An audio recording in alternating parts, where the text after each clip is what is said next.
November 11, 2015, tinambangan at napatay si Regional Trial Court Judge Wilfredo Nieves sa Malolos, Bulacan.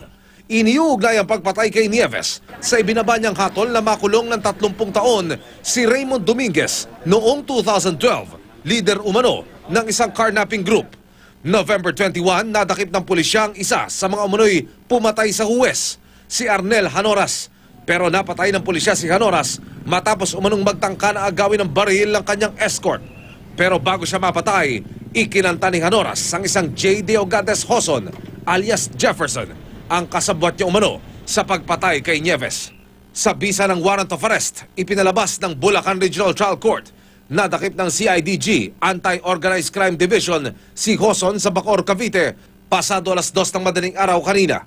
Wanted si Hoson sa kasong murder. Sinorveillance ng halos 1.5 buwan ng CIDG si Hoson na umano'y papalit-palit ng sasakyan at hindi napipirmi sa kanyang inuuwian sa San Jose del Monte, Bulacan.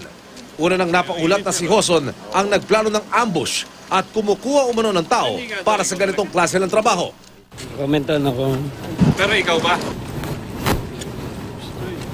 Hindi po.